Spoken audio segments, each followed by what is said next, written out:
Anyway, I'm rambling. So combat mostly is as it was in Ultimate Ninja 3. And if you're familiar with Ultimate Ninja Heroes 2 and 3, it's still similar to that as well. There's just a couple of new tweaks to the gameplay that makes it a little more, I'll say nuanced. Because I still wouldn't say this is a great fighting game because, you know, the substitution system and all.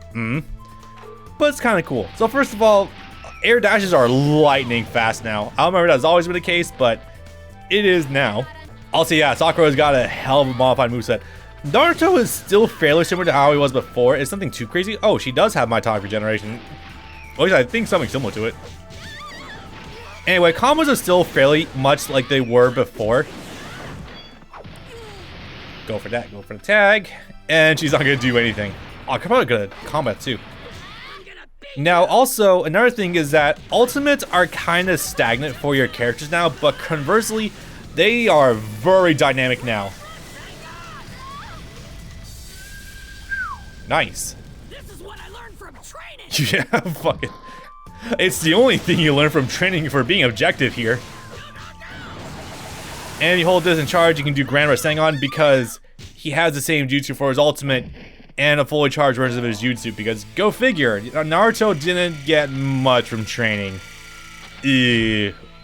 Whack. But you get some nice money for actually beating these, so that's pretty good.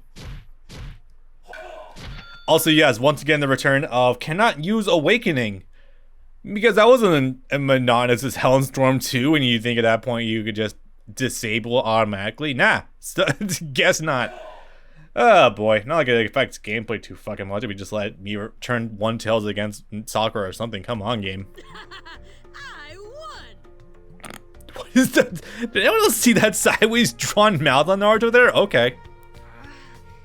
Really have gotten strong. Sakura can level a fucking mountain, but Naruto can at least do circles around a mountain. I guess we want a weird comparison like that. But more important than that, it's time for our date. Promise is a promise. Fine, I'll go on a date with you. If you were the character you are in Boruto, then I could see this actually being kind of nice, but Alright. Jesus. Also, I know this is bad to point out, but Triangle Titties, hello, PS2 3D model. You're paying for everything. Sure. I'm modifying the deal. Pray I don't modify it any further. Well, let's Or go altering to the deal. ramen Sorry. For now. We're going out for ramen, aren't we? Sure. I mean, it's not like ramen's expensive anyway, but goddamn. Oh, then again, spending $7 to $8 for ramen, fucking egg meats in there, good saute. Ooh, that's some good stuff right there. Naruto. You sure have gotten stronger, Naruto. Yeah, we established that.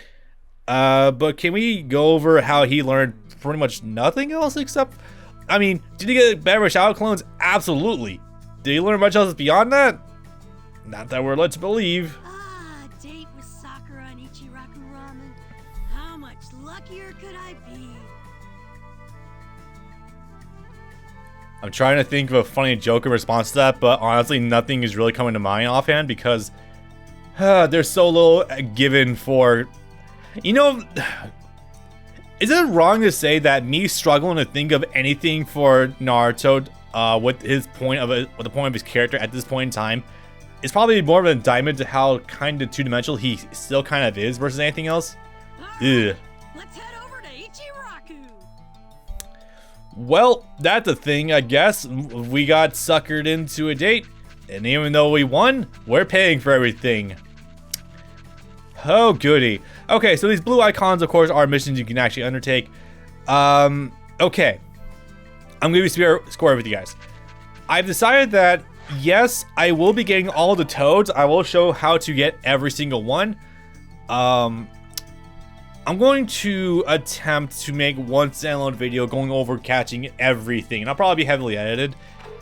There's one other type of collectible that you can get later, which is essentially finding duplicates of people, so that's interesting, but that takes a goddamn eternity. And then you have the standalone missions where you can learn jutsu from people, and it's like, ugh. No thanks. Okay, toe captured, yay. Captured Gamakatsu. So how many is that now? That's 2, right? Actually, no, 3, because we got Gamakatsu, got the first one out of the way, and we also got the one that was over in the, because that's obvious, the one that's over in the training monument, right. Now, actually, I'm going to deviate really quick to Deep Green Hill. No, this is not a Sonic level you've never heard of before. Actual area. Now, over here, this place seems a little barren, doesn't it? Kind of weird. Okay, so something to keep in mind is that when you first start the game, when you first start the mission, almost every single, I almost said Kentucky, almost every single area you go to will have a toad in it. Sometimes they're hidden out in the middle of, they're out in the middle of the field and they're really easy to find. Generally speaking, the ones in Hindley Village, I would actually say are fairly simple to actually track down. The ones outside the village, that's where things get a little complicated, but that's for much later on. I like how it's actually like dynamic volume and like his footsteps are super quiet from a distance. That's kind of funny. That's good detail work, I guess. And suddenly we cut to this. Fair enough. Is the next major event going on? The right direction. You should know that I possess more knowledge of that place than anybody. Yup, considering you literally come from there and all. Oh, it's been a few years. It's only gone through like at least one coup that we know of. Now then. I guess this is the beginning. Still surreal going from only having seen 2 other Akatsuki members to seeing 2 brand new ones, isn't it? Because remember, there's a good time gap between Kisame and Itachi showing up to the next 2 Akatsuki actually appearing, which is, you know, Sasori and Deidara. Just deal with it. And I guess I made the joke during the live stream, and I'll make the joke here. You know, Roger Craig Smith. Sonic, he could really boom. Sonic, he hangs with trench coat dudes. Sorry, Roger Craig Smith. Roger Craig Smith, you know. I've already gone over Storm 2, and of course I've already talked about him there, I'm pretty sure, but, you know, just a reminder, voice of Sonic, from your current Sonic anyway, Sonic the Hedgehog, and voice of Ezio Auditore from Assassin's Creed, the best character I've seen and still have heard of in Assassin's Creed, because, you know, God forbid you have one character for multiple games in Assassin's Creed these days, holy shit. Shikamaru! Oh, and hello, Tamari. Hey, look who's back! Yeah, now you want something wild. Remember that when we're going into the time skip, Tamari was already 15. She's 18 now. I know I know it's redundant to talk about, make jokes about age of consent considering Japan and all. It's like, I think technically 17, but I think I've heard instances where it's like as low as 15 in some circumstances. But I think you're considered like a full adult at the age of like 17, and then you can drink at the age of 20. So making jokes about illegal age of consent is kind of moot at this point in time, but it's just funny to think that, yeah, she is 18. She can fuck. And and Shikamaru's hanging out with an older woman. Hey man, considering Shikamaru's numerous amounts of other love interests, none of them really hold up to Tamari, being completely real here. Ino? Nah. Toyuya? Well, she's dead, so that's a bit of a lull. Glasses girl? Don't remember her name, so, you know, that's a fun point. Huh? Shikamaru? I should not think about it. Does that girl ever show up in the games at all? I don't think so, because she wasn't in Storm 2. And Ultimate Ninja 5 doesn't even go over the pain arc whatsoever, and Heroes 3 doesn't even cover that arc either. It gets close to it, but it doesn't, kind of cuts out. Wait, that's Shorty. That's Shorty. Something's different about you. You seem smarter. Wait for it. Wrong answer. Please try again. Jesus Christ, what is wrong with you?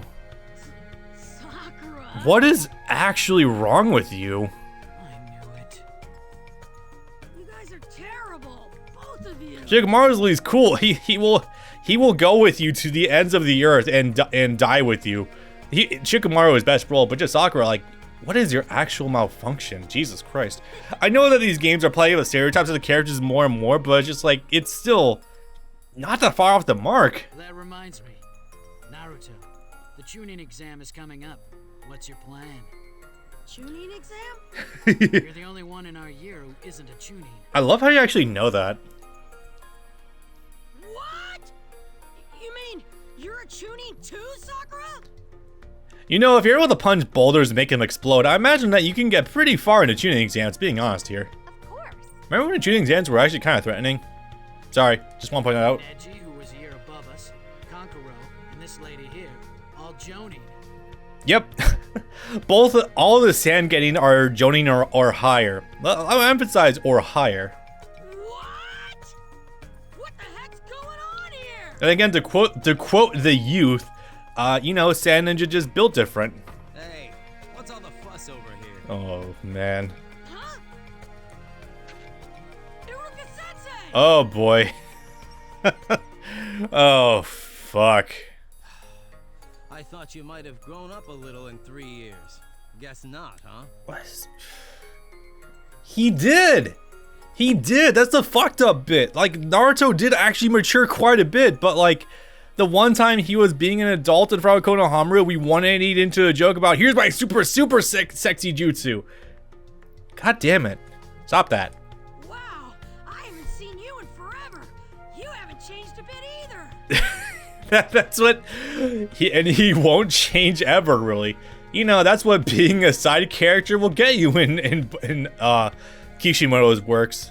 Yeah, and I see you're still as hyper as ever. What do you expect? I just found out I'm the only one who isn't a Chunin around here. So I guess I'll address the elephant in the room in a moment. Just cool down for now. I'll listen to whatever you have to say, Ichiro. So wait, we're turning this into a three-way date? Okay. You haven't been since you got back, right? Everything's on me to celebrate your return. Oh, cool, because Sakura wanted me to pay her full way. How about you guys? Coming with us? No, that's okay. We have some things we have to do. I think I'll pass too. Something, Shikamaru has a metric fuck ton of paperwork, something, I don't know. Huh? What about our date, Sakura? You should talk to Iruka-sensei. It's been 3 years. Our date can wait a while.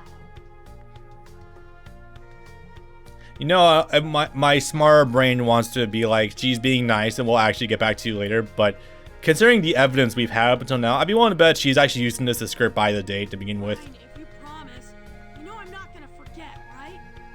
Oh yeah. Alright, let's head to Ichiraku, Iruka-sensei. Woo! Right. I guess it's time to address that elephant in the room. Oh boy, more voice actor drama. Oh goody. So, I've danced around the whole Vic Mignogna thing. Luckily, that man is not in this game, so I don't have to worry about making 2 people unsubscribe. Oh, God forbid. But no, the whole thing recently about Quentin Flynn, man, that's been a ride, huh? So, there was a huge amount of allegations against him about hitting up younger women and sending nudes and all that shit. A lot of that shit apparently didn't pan out to be true, but did it come out he's a bit of a huge right-winger and is a bit of an insane dude. Like, election stolen kind of insane. So, yeah. Oh no, Rising Jericho Bob is getting political in my Naruto commentary. Dude, have you not seen what Brandon and I talk about in Gundam? Might want to catch up with the 21st century, old man. Anyway, sorry about that. So it's just really awkward hearing Quentin Flynn things from now on, considering that viewpoint he has. And him also being the voice actor for my favorite, the main voice actor of the protagonist for my favorite game on the face of the planet, Metal Gear Rising. It's just like, huh, yeah, that's kind of bizarre. Okay, so moving on. Oh, hey, Naruto, yay. I got it! Oh, I guess also to ruin your day further, let's just take this from the top. Black Lives Matter, Medicare for all, tax the rich. Taiwan as a country, free Hong Kong. Yeah, let's just stick in reparations there down there just to really piss people off. Okay, moving on.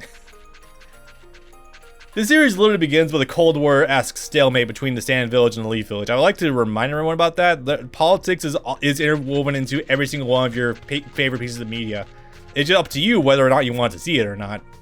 Okay, so weird father-son catching up date with Iruka. Naruto has a lot of dad figures, not thinking about it. It's kind of bizarre. Like Kakashi, Iruka, Jiraiya. Heroes into a capacity. I'm still a Genin. I feel so left behind. You are out of the village for 3 years. Okay, frankly, I'm gonna be real here. The performance he had in the what the hell is it? In the original tuning exams with being Neji, honestly, I think he should have been given the rank of tuning right then and there. Also, the original structure was bullshit to begin with because, like, of the whole tournament structure, that meant that there can be only one winner, and that means it would have taken a super long time for everyone to pass it anyway. So I think at that point, it's like, they were probably just using that as like a measuring stick of the leaf ninja versus the sand ninja. And I think they were just gonna pass anyone who did decently well anyway, and then just immediately like sandbag everyone, being real here. Hey, buck up. Remember, you were with Jiraiya himself. That's nothing to sneeze at. Yeah, I would probably value training with Asani over a promotion to tuning, personally speaking. Yeah, I know. Although, I don't know. Training with Kakashi for 3 years straight, honestly, I might value that more so than being with Jiraiya. But it's not like Jiraiya's a leaf ninja anyway. You've become a lot No obligations or anything, so you can't just wander the countryside with them directly. Yeah. Oh, by the way, what about Gaara? I forgot to ask about him. Hey, side thing, I'm trying to decipher what this thing over here is. It just looks like a portrait of some kind. I don't know, just I thought toss it out there. So how's Gaara doing? Yes, well, his case is a little special. Ah, you see, when a Special? What does that mean? Thank you, 60x9 hack. Well, actually, So you know when there's a coup that happens and Orochimaru takes over a village, there tends to be a little bit of something called a power vacuum. And a power vacuum, everyone's vying for the top spot and no one's calling the shots, so it just kind of becomes a free-for-all. And Gaara being a local Jinchuriki and no longer being insane, thanks to being punched in the face by Naruto. Back in the day where that meant something, by the way. Yeah. Lord Kazekage, the meeting is about to begin. Understood. You know what? Okay. You know what? I was maybe not gonna do it, but it's too funny to not bring up. So, okay. How do I open this? Well, I guess speaking of just pissing everyone off, I'm also gonna open it with this. Hey, I've come out as bisexual since the last time I did a Naruto recording. Go figure. Well, you know, Storm 2 until now, not between this and the last recording for Ultimate Ninja 4. So that's a thing. I think some men are hot. Whatever. It doesn't really mean anything. Anyway, so I got I got Taylor to sit down and actually do a husbando tier list for Naruto, because she did watch the series at one point in time. Yes, my own loving wife was not immune to being a weeb at one point in time. I'm kind of getting her back into being a weeb because of My Hero Academia and everything. And as it turns out, yeah, Gaara is kind of in her S tier alongside Itachi and Kakashi. And was like, man, I married a woman with good fucking taste. Absolutely.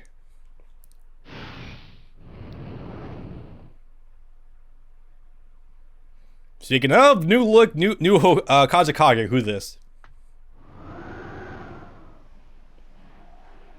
You know, I'm also gonna say that, yeah, a lot of characters in Shippuden have also gone like supremely streamlined designs are a lot easier for Kishimoto to draw.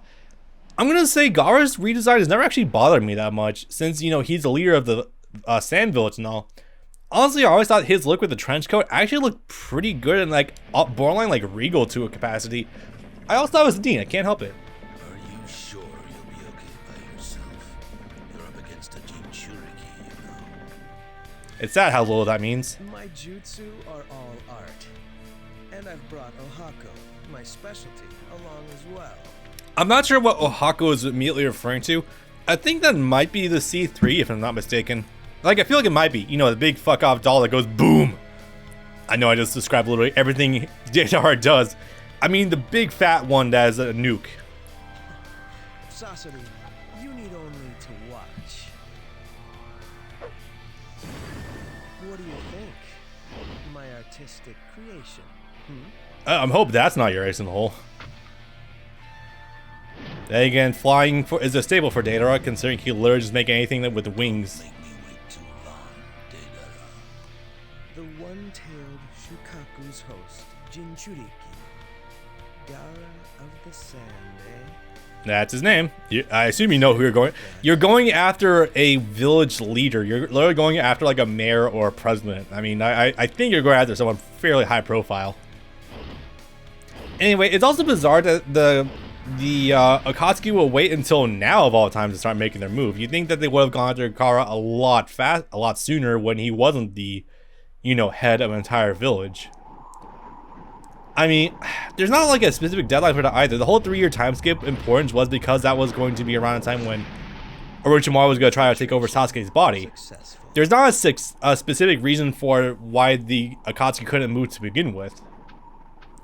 I think there was a reason given. I don't remember what it is offhand though. It's probably not that important. How did you know we were here? I think it was just something arbitrary. Again, thank you 60x9 hack. There are no such birds in this desert. It loses all impact here. That's still hilarious. The original reason that that line exists is because that initially Deidara sent out scouting birds, you know, paper mache things, clay dolls, I guess, just like scouting around the air, and Gaara noticed them. It was like, huh, we don't have birds like that around here. So you immediately knew something was up because, you know, when you're quiet and you go through some shit with, you know, with assassins colonies, assassins being constantly sent after you by your dad, you tend to be fairly observant. And in this regard, yeah, it's like, huh, we don't have birds like that floating around here. So our stealth operation failed. Yeah, maybe you should probably next time color your dolls.